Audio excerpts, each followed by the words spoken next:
Hey guys, welcome back to our channel. देखिए guys, आज हम introduction to the study of economics के बारे में पढ़ेंगे, जो आपके एग्जाम में 5 से 10 मार्कर की वेटेज रखता है।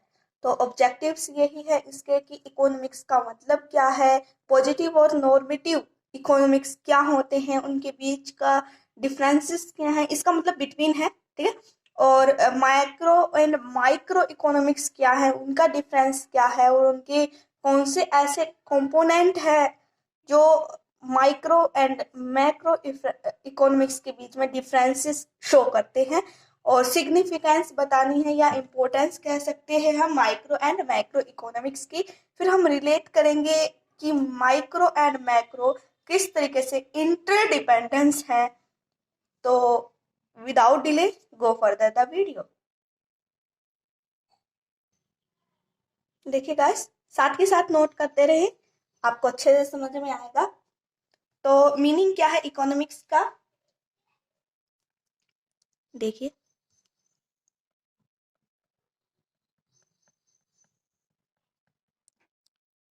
जो आपका इकोनॉमिक्स है वो ड्राइव्ड है। ड्राइव्ड का मतलब होता है लिया गया, ड्राइव्ड फ्रॉम। एक नंबर के क्वेश्चन में आएगा ये पूछा जा सकता है, ठीक है। ग्रीक वर्ड से, बहुत से लैटिन वर्ड के भी होते हैं, कुछ ग्रीक वर्ड के भी होते हैं, लेकिन ये ग्रीक वर्ड से है। कौन सा है ग्रीक वर्ड? एक है ओकिस,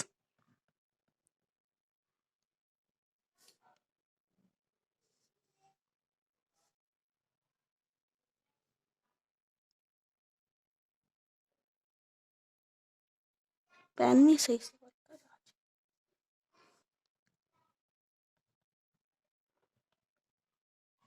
निमीन, ठीक है गाइस। जिसका मतलब क्या है, ओकिस एंड निमीन, ये दो वर्ड है। आप इसको अपने जब आंसर फ्रेमिंग करेंगे उसमें भी इंक्लूड कर सकते हैं, ठीक है। तो ये है लॉ ऑफ हाउस होल्ड की, एक हाउस होल्ड में किस तरीके से लॉ या रूल्स वर्क करते हैं उसके बारे में स्टडी करना। तो इसको भी साथ के साथ कहीं पे नोट कर रहे, ठीक है। यहाँ पे लिख देते हैं law and rule of house hold, इसका मतलब है उनका, ठीक है। मीन्स आप लिख सकते हैं इस तरीके से। तो बेसिक तो मैंने ये बताया आपको, लेकिन आप बोलेंगे मैम आपने इंट्रोडक्शन नहीं बताया, क्या होता है हमें तो पता ही नहीं है, ठीक है। तो इसके बारे में हम बात बता रहे हैं आपको कि इकोनॉमिक्स एक वास्ट सब्जेक्ट है, ठीक है, जिसमें वेरियस टॉपिक इंक्लूडेड है, जैसे कि प्रोडक्शन है, कंजप्शन है, सेविंग है, इन्वेस्टमेंट है, इन्फ्लेशन है। इन्फ्लेशन आपको पता है ना इसके बारे में। और एम्प्लॉयमेंट है, अनएम्प्लॉयमेंट है, नेशनल इनकम है, जिसके बारे में अभी हम आने वाले टाइम में पढ़ेंगे, इंटरनेशनल ट्रेड है, quality of life, physical policy, monetary policy. ये कुछ ऐसे टर्म हैं जो आपकी इकोनॉमिक्स में इन्वॉल्व है। और ये जो लिस्ट है ना, ये अनएंडिंग वे में है, ऐसा नहीं है कि ये एंड हो जाएंगे, ठीक है। ये भी बोल सकते हैं आप। तो इस चैप्टर में बेसिकली आपको यही पता करना है कि इकोनॉमिक्स के कौन से ऐसे इश्यू है, कौन से ऐसे नेचर हैं जो आपके ब्रांच या एरिया है जो स्टडी के अंदर आता है, ठीक, वो ही इसमें पढ़ना है।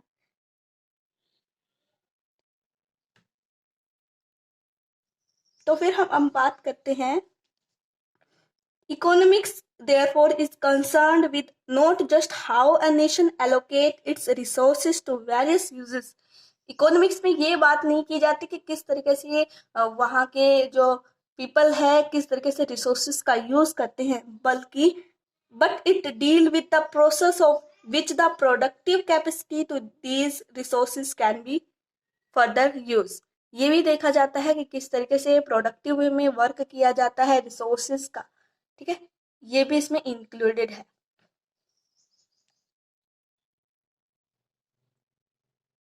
तो प्रोडक्शन की बात की गई कि किस तरीके से इंक्रीज किया जा सकता है इसमें, और कौन से फैक्टर्स हैं जिनके कारण फ्लक्चुएशन हो सकता है, और यूटिलाइजेशन कैसे है रिसोर्सेज का, इन सभी चीजों के बारे में अभी हम पढ़ेंगे। तो अभी आगे बात करते हैं।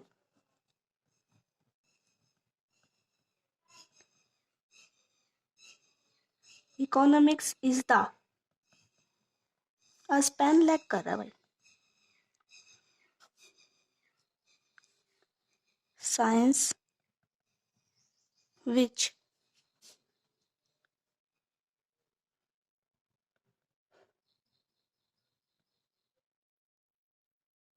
एक सेकेंड गाइस।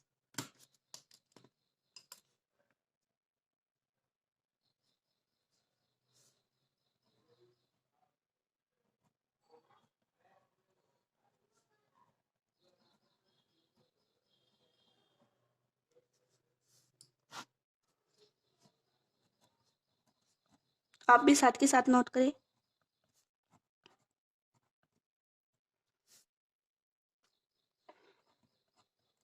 ये बिटवीन है,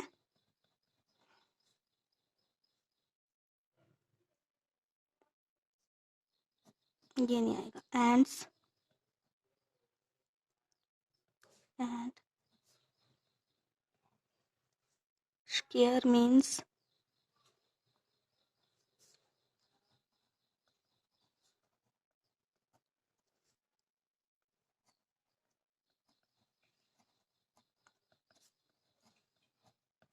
ये नोट कर लिया होगा। मैं नोट इसलिए करती हूँ कि आप भी साथ के साथ नोट करें, वरना मैं भी पीडीएफ से आपको बता सकती हूँ, है ना। तो इसीलिए कि भी बेस्ट वे से समझ में आए, तुम्हें पता तो लगे आपके माइंड को कि कर क्या रहे हो। हाँ, तो इकोनॉमिक्स इज द साइंस, एक ऐसा साइंस है जिसमें आप ह्यूमन बिहेवियर के बारे में जो रिलेशनशिप है, जो एंड होने वाले हैं, जैसे कि स्केयर मीन्स जो अल्टरनेटिव यूज किया जा सकता है, उन सभी के बारे में पढ़ते हैं।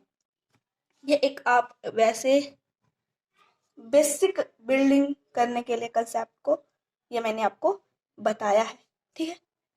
और इसकी डेफिनेशन क्या है ये भी आप नोट डाउन करो। डेफिनेशन तो पता होनी चाहिए भाई। विजिबल है।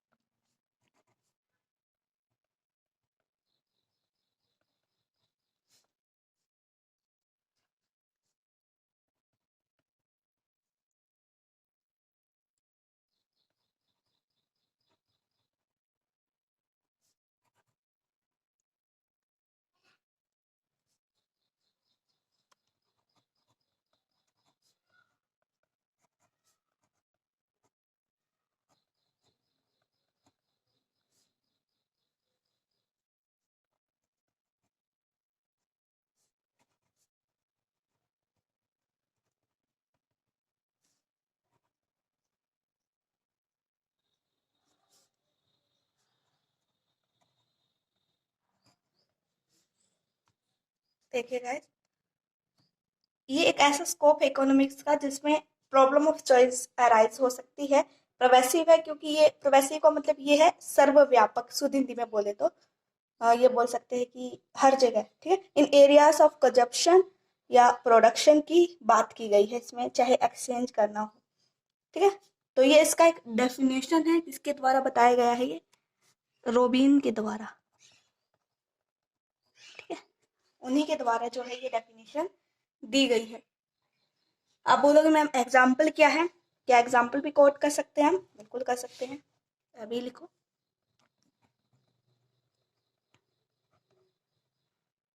फॉर एग्जाम्पल आप बोल सकते हैं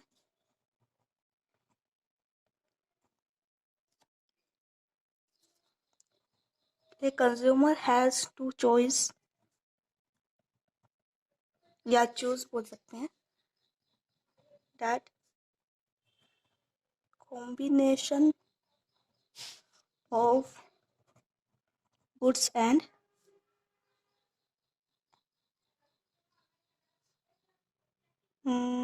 सर्विसेज लिख सकते हैं ना। गुड से लिख लो, अच्छे से समझ में आएगा। इसको यहाँ से कट डाउन करो। विच यार्स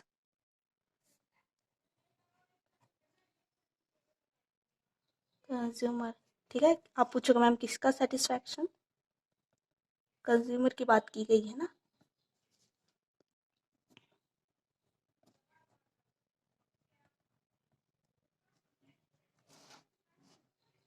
एक कंज्यूमर को ये चॉइस है कि किस प्रकार के गुड्स उसको परचेज करने हैं जिससे कि वो अपनी मैक्सिमम सेटिस्फैक्शन कर सके, ठीक है। ये इसका एक बेस्ट एग्जाम्पल है, ठीक है गाइस। ये भी बोल सकते हैं कि आप इकोनॉमिक्स में ये स्टडी की जाती है कि मैन सोसाइटी कैसे चूज करनी है, ठीक है, विदाउट या विद यूज ऑफ मनी है, और प्रोडक्टिव वे में स्केयर है रिसोर्सेज या नहीं है, अल्टरनेटिव यूज क्या है, किस तरीके से प्रोड्यूस की जाती है कमोडिटी ओवर टाइम के लिए, ठीक है। ये सभी चीजें फ्यूचर में किस तरह के वेरियस पीपल और ग्रुप ऑफ सोसाइटी यूज की जाएंगी, ये सभी चीजें इसमें इन्वॉल्व है, ठीक है। तो आगे बढ़े। देखिए गाइस, एक छोटा सा पॉइंट है आपका, distinguish between positive and normative economics, है ना।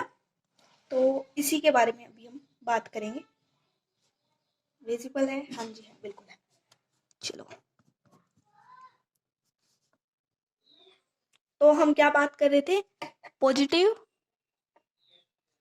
एंड नॉर्मेटिव इकोनॉमिक्स के बारे में, है ना।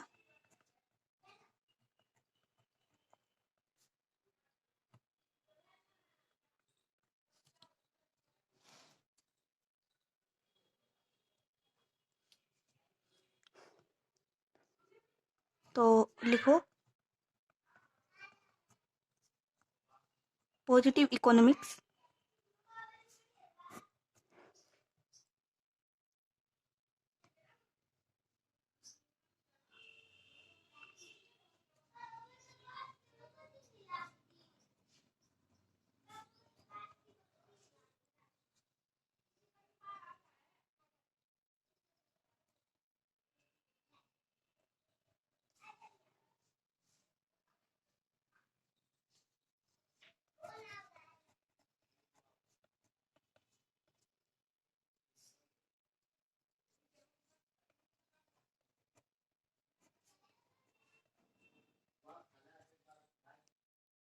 हंसना गाइस, ये टॉपिक पूरा कंप्लीट करना है, ठीक है।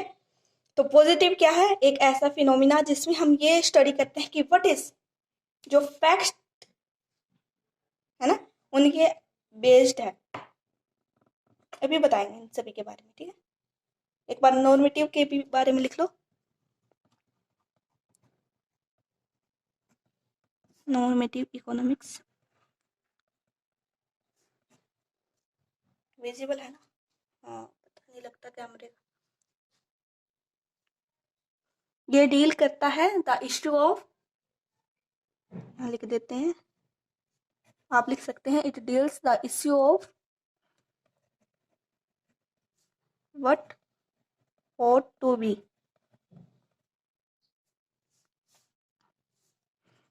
and it's based on value judgment।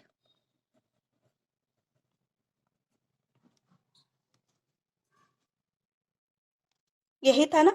तो पॉजिटिव इकोनॉमिक्स के बारे में हमने ये देखा था कि इकोनॉमिक्स यहाँ पर एनालिसिस करता है which based on fact and statical data. तो आप यहाँ पर बोल सकते हैं कि स्टैटिकल डाटा इन्वॉल्व है, फैक्ट्स इन्वॉल्व है, कोट कर सकते हैं साइड में कि स्टैटिकल डाटा से रिगार्डिंग है, ठीक है। तो हम इसे एक सिंपल वे में कह सकते हैं कि फिनोमिना ऑफ व्हाट इज। लेकिन जब हम नॉर्मेटिव की बात करते हैं कि व्हाट ought टू बी या it is the based on value judgement, तो इसमें आप बोल सकते हैं कि forming of policies in society, ये एक बेस्ट एग्जांपल है, ठीक है। Data required to be justify the problem exit which is part of positive economics की। डाटा की बात की गई है तो वो पॉजिटिव है, लेकिन अगर जजमेंट की बात की गई है कि किस तरीके से डिबेट्स हो रहे हैं या सॉल्यूशन क्या है प्रॉब्लम का, तो वो आपके क्या बोला जाएगा, नॉर्मेटिव, ठीक है गाइस। तो कुछ क्वेश्चन है, उसके भी आंसर अभी बताती हूँ मैं। Government should provide unemployment benefit to unemployment या अनएम्प्लॉयड यूथ। तो हमने बात की थी कि जो गवर्नमेंट है अनएम्प्लॉयमेंट बेनिफिट प्रोवाइड करे जो अनएम्प्लॉयड यूथ है, जैसे कि जो बेरोजगार हैं उनकी बात की गई है। तो ये आपका क्या होगा, ये आपका नॉर्मेटिव होगा, क्योंकि यहाँ पर प्रॉब्लम का सॉल्यूशन की बात की गई है। फिर है 27% of the India's population belong to poor section of the society, कि 27% ऐसे हैं पीपल जो पुअर सेक्शन से बिलोंग करते हैं, यानी कि बहुत ही गरीब है हमारी सोसाइटी में। तो आपके माइंड में आ गया होगा आंसर क्या है, पॉजिटिव है। फिर हम बात करते हैं India should take loan from World Bank to create more infrastructure. More infrastructure create करने के लिए अगर वर्ल्ड बैंक से लोन लिया जाएगा तो उसे क्या कहा जाएगा, तो उसे हम नॉर्मेटिव कहेंगे, क्योंकि प्रॉब्लम है हम क्या चाहते हैं कि ज्यादा से ज्यादा इंफ्रास्ट्रक्चर हो, तो हम क्या करेंगे, लोन लेंगे वर्ल्ड बैंक से, ठीक है। फिर हम बात करते हैं RBI should increase the bank rate in to curb inflation. हाँ, इन्फ्लेशन की बात की गई है कि यानी कि जिसे हम शुद्ध हिंदी में बोलते हैं मुद्रास्फीति, है ना। तो बैंक चाहता है कि आरबीआई की बैंक रेट बढ़ जाए, ठीक है। तो वो क्या होगा, हमारा नॉर्मेटिव होगा, क्योंकि ये जजमेंट के आधार पर है। आरबीआई चाहता है, जो सेंट्रल बैंक है के नाम से जाना जाता है और सभी बैंकों से भी बड़ा कहा जाता है आरबीआई, उस सभी के बारे में हम आगे पढ़ेंगे, ठीक है। RBI has increase the bank rate to 6%, और अगर बैंक ने 6% यहाँ पर डाटा आ जाए तो आप क्या समझ जाएंगे, वो पॉजिटिव है। तो 6% अगर इंक्रीज कर रहा है बैंक रेट तो आपका क्या होगा, पॉजिटिव होगा। तो ये है गाइस आपका पॉजिटिव और नॉर्मेटिव इकोनॉमिक्स के बारे में। तो गाइस अब हम बात करते हैं micro economics and macro economics. तो पहले बात करते हैं माइक्रो। तो micro is the study of economic activity of an economic unit और पार्ट ऑफ इकोनॉमी या small group more than one unit. तो जैसे कि नाम से पता लग रहा है, जो माइक्रो है स्मॉल यूनिट है, ठीक है, इकोनॉमिक पार्ट है, ठीक है, और आप बोल सकते हैं कि 1 यूनिट से ज्यादा है तो आप माइक्रो इकोनॉमिक्स में इन्वॉल्व करेंगे। और मैक्रो है जो लार्ज यूनिट के लिए होगा और लार्ज ग्रुप के लिए होगा, ये सभी चीजें हैं। तो अभी इसी के बारे में लिखते हैं, ठीक है।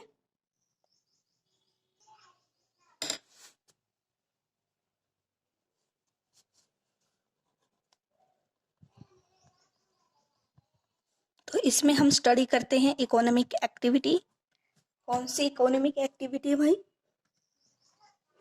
ऑफ एन इकोनॉमिक यूनिट, ठीक है।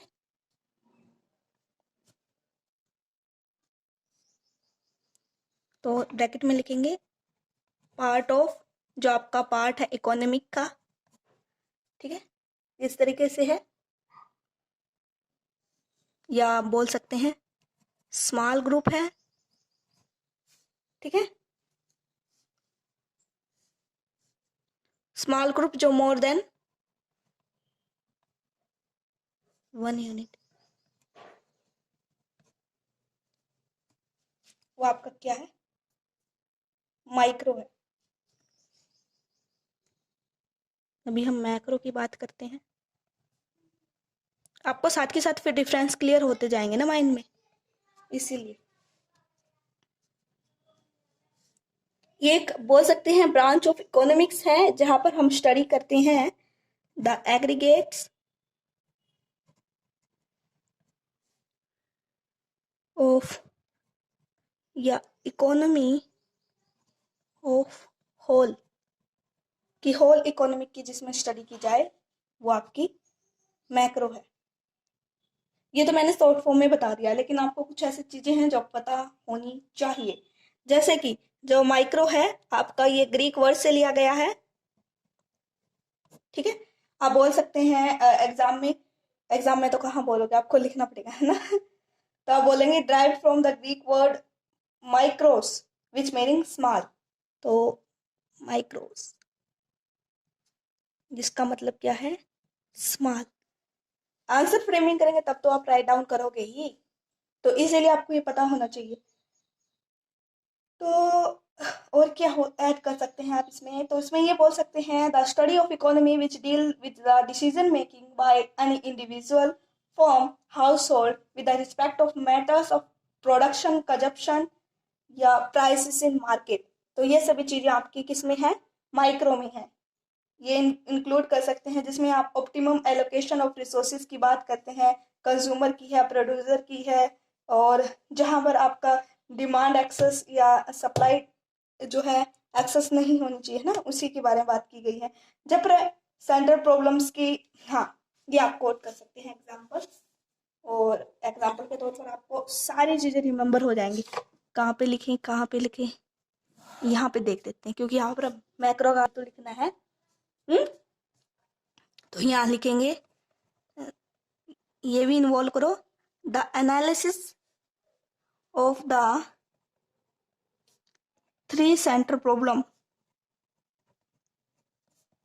जो एनालिसिस करता है आपका थ्री सेंटर प्रॉब्लम्स कौन कौन से हैं, ऑफ एन इकोनॉमी, स्पेस कम हो गया यहाँ पे, इकोनॉमी गलत लिखा गया, ठीक है, क्लियर नहीं है ना, अरे यहाँ पे लिख लो इकोनॉमी, ठीक है। स्पेलिंग मिस्टेक नहीं होनी चाहिए।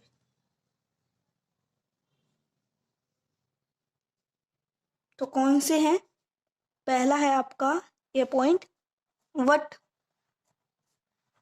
Goods and services to be produced. जो बेसिकली आपके एंटरप्राइजेस हैं या बिजनेस में इन्वॉल्व हैं प्रॉब्लम्स। सबसे पहले कोई भी बिजनेस न्यू क्रिएट होता है तो सबसे पहले वो इन्हीं तीन जो सेंटर प्रॉब्लम है उन्हीं के बारे में डिस्कस करते हैं या कह सकते हैं एनालिसिस करते हैं, ठीक है।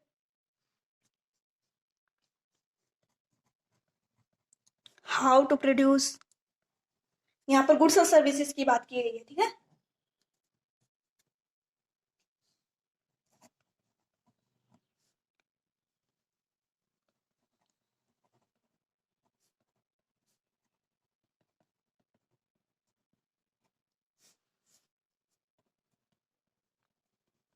तो ये हैं इनके थ्री मेजर सेंटर प्रॉब्लम कि what goods and services to be produce, how to produce, और how they can distributed in economy, या आप बोल सकते हैं how many they can produce, ठीक है।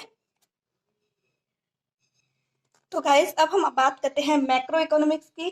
तो मैक्रो भी आपका जो है ग्रीक वर्ड से लिया गया है, आसान हो गया आपको तो याद रखना है ना, क्योंकि शुरुआत में ही मैंने बताया कि वो ग्रीक वर्ड से लिया गया आपका इकोनॉमिक्स है।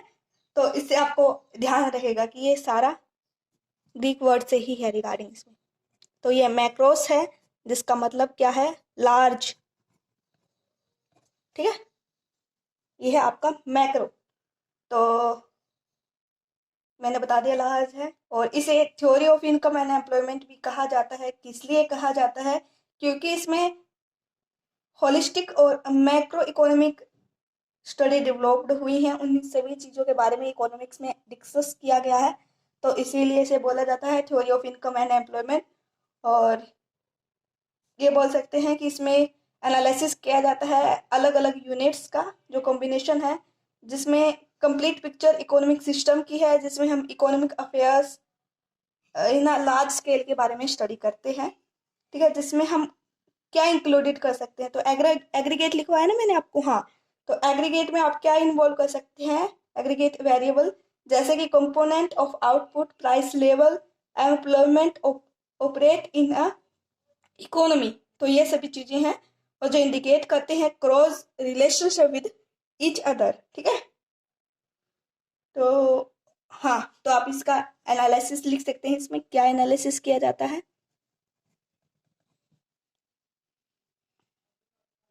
ऑफ इफेक्ट, मैक्रो का ये, कभी आप माइक्रो में लिख दो, हाँ, effects in the market of taxation.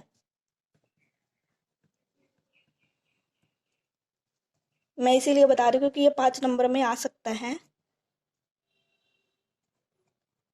आपको पता हो फिर क्या लिखना है, ठीक है। और रेट ऑफ इंटरेस्ट लिख सकते हैं, वेजेस लिख सकते हैं, ठीक है, एम्प्लॉयमेंट लिख सकते हैं, आउटपुट लिख सकते हैं, ठीक है, ये सभी चीज़ें हैं। और जिसमें बेसिकली होल इकोनॉमिक में, इसीलिए इसे थ्योरी इनकम कहा जाता है, इनकम थ्योरी है। तो ये बोलेंगे इनकम थ्योरी क्योंकि इसमें बेसिकली इनकम से रिगार्डिंग ही है, आल्सो कॉल्ड इनकम थ्योरी, ठीक है। तो एक पॉइंट और लिख लो या समझ लो, हाँ, economic as a whole and seek to study the causes and solution for economic issues such as unemployment, inflation, balance of payment deficit, ये सभी चीजें इसमें इन्वॉल्विंग है, ठीक है। लिख ही देती हूँ मैं, नहीं तो आप भी नहीं लिखोगे। अनएम्प्लॉयमेंट, इन्फ्लेशन, ये एग्रीगेट्स हैं जो आपके, ठीक है। बैलेंस ऑफ पेमेंट डिफिसिट, अरे क्या हो गया आज, डिफिसिट क्या होता है, जब लॉस हो जाए, ठीक है, उसको डिफिसिट बोलेंगे, सरप्लस प्रॉफिट को बोलते हैं, ठीक है। तो ये हमने बताया कि एक बेसिक प्रॉब्लम्स हैं, ये वाली जो है, ये solution for economy, whole economy, ठीक है, ये बोल सकते हैं। स्पेस कम था इसलिए इस तरह से लिखा हुआ है भाई, ज़्यादा स्पेस कम था, कोई बात नहीं।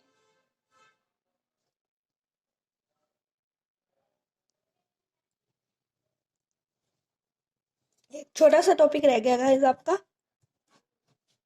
एक है आपका interdependence of micro and macro economics, है ना। एक्साइटमेंट तो है ना स्टडी के दौरान, वो होना जरूरी है, हाँ? कब ये बोल रहे मैम तो करवाई ही जा रही है, करवाई ही जा रही है, हाँ। देखो आपको पता है इंटरडिपेंडेंस, इंटरडिपेंडेंस का मतलब क्या होगा, आप बोल सकते हैं in other word we can say that they are interrelated, ठीक है। कैसे हैं वो अभी डिस्कस कर लेंगे हम, परेशानी की तो बात ही नहीं।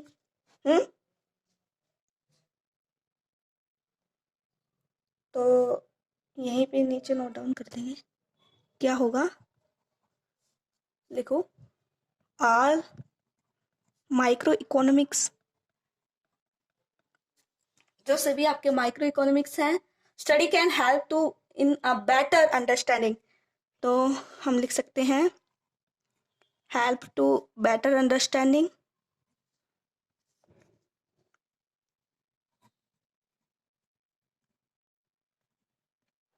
किस बेसिस पर बेटर अंडरस्टैंडिंग में हेल्प करता है, एंड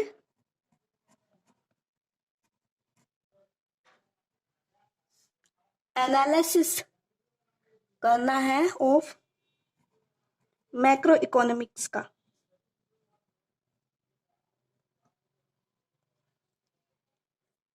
किस रिगार्डिंग, जिसमें इन्वॉल्व है आपकी पॉलिसीज एंड प्रोग्राम, ये पता होना जरूरी है, ठीक है। कि किस तरीके की पॉलिसीज है, क्या प्रोग्राम्स लाए गए हैं गवर्नमेंट के द्वारा, ये सभी चीज़ों के बारे में माइक्रो इकोनॉमिक्स में इन्वॉल्विंग है, एनालिसिस किया जाता है। ठीक है। अब बोलोगे मैम मैक्रो कैसे है? मैक्रो में हम saving impact on the economy in macro analysis में इन्वॉल्व करते हैं। जैसे कि लिख सकते हैं आप सेविंग इम्पैक्ट, ये किस में देखेंगे? Macro economics analysis. ठीक है, विजिबल है? बिल्कुल है। तो आप बोलेंगे example, increase the tax rate is are a macro economic decision. ठीक है, लेकिन saving of firm is a micro economic analysis. कहीं मैंने कुछ गलत तो नहीं बता दिया? क्या बोला था मैंने?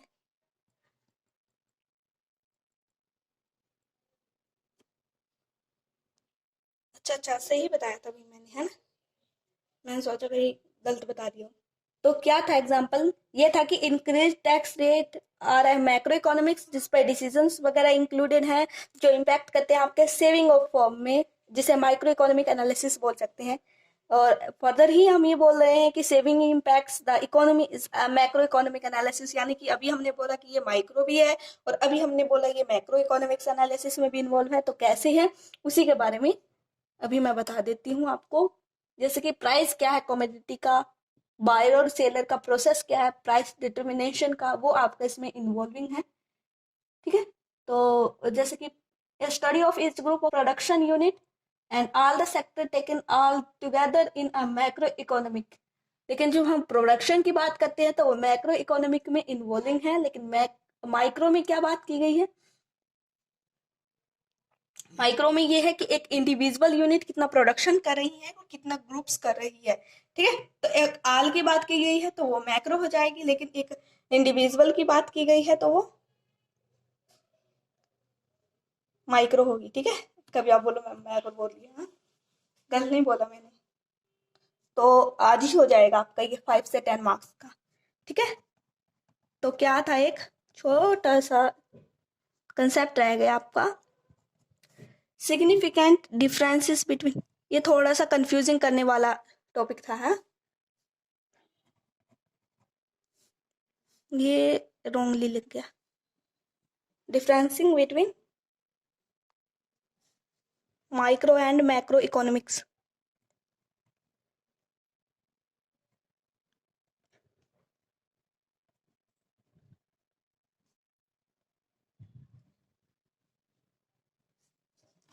ये है, वीडियो कट हो गई थी गाइस, तो इसमें एक छोटा सा टॉपिक है, मैं तो यहाँ राइट डाउन करती रही और वीडियो पता नहीं क्या हुआ रिकॉर्ड नहीं हुई, तो दोबारा से रिकॉर्ड करना पड़ा। तो इसमें है significant differences between micro and macro economic. तो पहली बात की जाए differences in scale of study. देखो, जब हम माइक्रो की बात करते हैं तो उसमें एक इंडिविजुअल की बात की जाती है, इंडिविजुअल स्टडी होती है। लेकिन जब हम बात करते हैं मैक्रो की तो उसमें ऑल एग्रीगेट की स्टडी होती है, अभी हमने प्रीवियस बताया। फिर है differences in field of study. लेकिन जब हम बात करते हैं माइक्रो की, तो माइक्रो में तो हम बेसिकली ये स्टडी करते थे कि भाई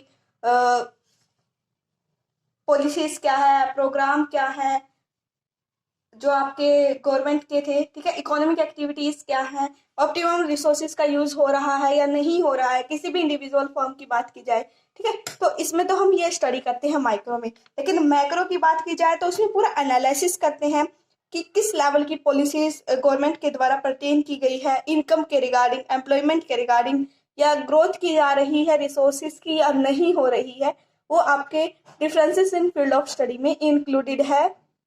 ठीक है, तो माइक्रो एंड मैक्रो का आपको पता लग गया होगा किस तरीके से इसमें है। ठीक है, फिर हम बात करते हैं देखो गाइस, फिर हम बात करते हैं importance given to price and income concept. ठीक है, तो इसमें बात की जाए, लेकिन जब माइक्रो की बोली जाए, माइक्रो इकोनॉमिक, तो प्राइस डिटर्मिनेशन देखा जाता है कि गुड्स और सर्विसेज का क्या रखा जाएगा एक इंडिविजुअल के द्वारा। लेकिन मैक्रो की देखी जाए तो इनकम डिस्ट्रीब्यूशन क्या है कंट्री के लेवल पर। ठीक है, ये बात की गई है, ये है प्राइस के बेसिस पर। अब इनकम की बात करते हैं हम, तो इनकम में क्या है कि हमारी जो गुड्स को परचेज करने की जो पावर है कस्टमर के पास, वो क्या है, बाइंग पावर क्या है इंडिविजुअल की, ठीक है, वो आपका माइक्रो में है। लेकिन मैक्रो की बात करें तो उसमें ऑल सेक्टर्स इन्वॉल्विंग है और रिसोर्सेज क्या है, जिससे कि वो अपने जो गुड्स और सर्विसेज है उसको परचेज कर पा रहे हैं या नहीं कर पा रहे हैं, परचेजिंग पावर की बात की गई है। तो डिफरेंसेस ऑफ एजम्पशन ये भी इसी के रिगार्डिंग है। हाँ, ये पॉइंट छूट गया, difference in the method of study की किस तरीके से करते हैं मेथड ऑफ स्टडी में। तो पहले है मैक्रो इकोनॉमिक। तो मैक्रो इकोनॉमिक में बात की जाए तो म्यूचुअल डिपेंडेंस है, एक इकोनॉमी दूसरी इकोनॉमिक पर डिपेंडेंट है। जैसे कि आपको अब तक पता लगा मैक्रो जो है डिपेंडेंट है, तो इस तरीके से इसे क्वाजी जनरल इक्वेरियम एनालिसिस के नाम से जाना जाता है, क्योंकि इसमें ऑल एग्रीगेट इकोनॉमिक इन्वॉल्विंग है। लेकिन जब हम माइक्रो की बात की जाए तो ये केवल फोकस करता है एक सिग्निफिकेंट फैक्टर पर, तो इसे पार्शियल इक्विलिब्रियम के नाम भी दिया जाता है और इसे इकोनॉमिक एक्टिविटी में इन्वॉल्व किया जाएगा। डिफरेंसेस ऑफ एजम्पशन है। फिर हम बात करते हैं differences of analytical factor. Analytical factor में यही है आपका, जिसमें माइक्रो की बात की जाए तो बिहेवियर देखते हैं इकोनॉमिक वेरिएबल के हिसाब से कि आपका इक्विलिब्रियम पोजीशन क्या है, और मैक्रो में हम ये देखेंगे कि डिस इक्विलिब्रियम है, स्टडी ऑफ बिहेवियर क्या है। ठीक है, इसमें एक इकोनॉमिक वेरिएबल की बात की जाएगी। ठीक है, और मैक्रो की हम ये देखेंगे कि बिहेवियर क्या है ऑल एग्रीगेट का, वो डिस इक्विलिब्रियम पोजीशन को शो करता है। तो यहाँ पर गाइस आपका ये चैप्टर कंप्लीट होता है। और जैसा कि हमने कहा था कि आज वन शॉट वीडियो है और उसी में आपका बेसिक कंप्लीट होगा, तो बेसिक यहाँ पर कंप्लीट होता है guys. Keep it watching, thank you and bye bye guys.